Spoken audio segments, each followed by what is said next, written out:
A piece of breaking news. I need to go to that right now. The Calcutta High Court has now been apprised of this matter. They have now issued notices. They have sought a report from the Home Secretary of Bengal by the 19th, which is next Monday, on the Nabanna Avijan of the BJP. In fact, the BJP had moved court earlier today. Kamalika has more details on this. Kamalika, what did the court say as it asked the Home Secretary to file a status report on the protest today? Yeah, they have. The court has directed that a report should be filed by 19th of this month on what happened in Nabanna Avijan. You remember, Jaka, that today in the morning when Adhikari was detained, the time of his detention, he said that they are going to move court for this. And they moved the court the way the leaders were detained and they were arrested. That was the point with which BJP went to the court, and the court has now sought a report from the Home Secretary by the 19th of November, because what happened today in entire Kolkata and in and around Howrah, that was really something, that was a scene, a whole day scene. It was a warlike situation there on the ground. So the Kolkata High Court has sought a report from Home Secretary by 19th of September. All right, Kamalika, we'll leave it at that. So the Calcutta High Court also now weighing in as far as these protests are concerned. Let me go to Professor Gargi Nandi Roy as well as Anirban Banerjee. Professor Roy, first things first, is this an act of the TMC trying to seize back the initiative? After all, over the last month or so, we've seen the arrest of Partho Chatterjee, we've seen the arrest of Anubrata Mondal, we've seen those wads of cash being recovered from Arpita Mukherjee's residence. Is there a sense in the TMC that they were losing the perception battle, even though politically, electorally, they are still numero uno? There is no match for Mamata Banerjee as a regional leader in Bengal. But perceptionally, was it the case that over the last month or two, the TMC seemed to be slipping ground and this is their way of catching up? Yes, I think, Zaka, the TMC is rattled. Because if you remember, Mamata Banerjee also came into power with this kind of agitation. If you remember, against Shingur and all, that was funded by some corporate. I'm not going into that. So she is rattled. And yes, what today we see on the streets of Bengal, this is the pent-up grievances and anger of people coming out. Because the corruption and of the fascist regime has reached its highs. It is both a fascist rule and corruption. See, they did not need to resist like this. If the procession would have been allowed, they would have just reached. If you resist it with violence, if you use tear gas, if you use water cannon, obviously people will retaliate. Now they will do something in self-defense. So that is not hooliganism. But you could have allowed, but there is no democracy in Bengal. It never existed in this fascist regime. But Professor Roy, to use a comparable example, you know, a few years ago, the farmers wanted to come to Parliament and protest. They were never allowed. They were, in fact, not even allowed inside Delhi. So you can't have one set of rules in Delhi and another set of rules in Kolkata.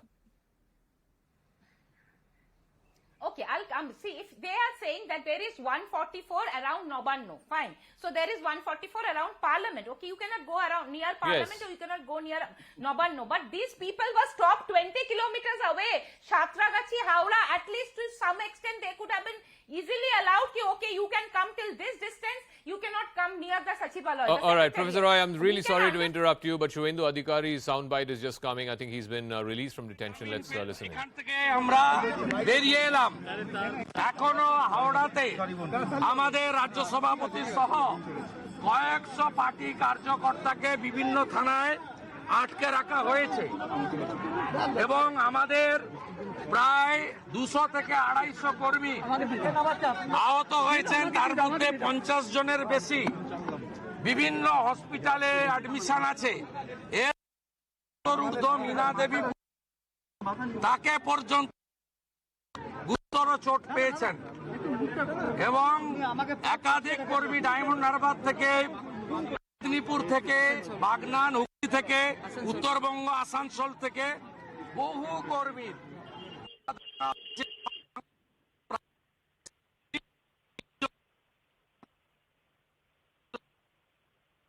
I can't hear what he's saying. Adhikari, he's been released from detention just moments ago, speaking to reporters. talking about the number of BJP Karyakartas who've been admitted to hospital. But let me go across to Anirban Banerjee. And again, I want to take that theme forward, whether it was cattle smuggling, teachers recruitment. There seems to be a lot of explaining that the TMC needs to do and also catching up as far as public perception is concerned. Is what we saw today on the streets of Kolkata, Howrah, etc. Professor Roy, I'm coming back to you. Just give me a moment. Anirban Banerjee, is it that the TMC trying to try and wrest the narrative back? Zaka, you started the show by saying that this is a democracy, and you are absolutely right. But unfortunately, we are also living in a democracy where we have an recognized political party that officially, and I repeat, officially hails gang rapists and mass murderers as heroes. Therefore, it is my personal opinion that a party like that has no moral right whatsoever questioning any other party on any issue. On any issue, I repeat, that's number one. Number two, this is a march against corruption led by a person who himself was charged with corruption by this very party, by this very BJP. I mean, what kind of an irony is that? Mr. Shubhendu Adhikari led this rally. He is the one who has been accused for corruption by BJP. No, but Anirban, the fact is that none of those charges have been proven, just like the charges against Partho or Anubrata have not been proven. But no. The larger point is, in a democracy, can an opposition party who has 70, 75 MLAs, I don't know the exact number, but they have a substantial number of MLAs, are they allowed to protest or not? Zaka, I want to rebut. One second, Professor Roy, I'm coming back to you. Let me decide how to do this show. Yeah. Can you ask him to repeat what he said about rape? Anirban, yeah. I will. Has he lost his head? Yeah, I want to rebut. Yes. Well, one at a time, please. Otherwise, our viewers won't be able to hear any of you. But Anirban, yes, answer my question, please. Yeah. Okay. To answer your question, in 2019, when the Election Commission was in charge of law and order, BJP under Amit Shah held a rally. Ishwar Chandra Vidyasagar's statue was desecrated by the goons. Today, there were gang of goons, I can't say they are political activists, who set fire to a police vehicle in an area which is heavily populated. The vehicle could have exploded. People could have lost their lives. You want to believe that this is political rally? This is political activism? This is nothing less than vandalism. The police had to stop. They had shown tremendous restraint, tremendous patience. Shishir Bajoria, what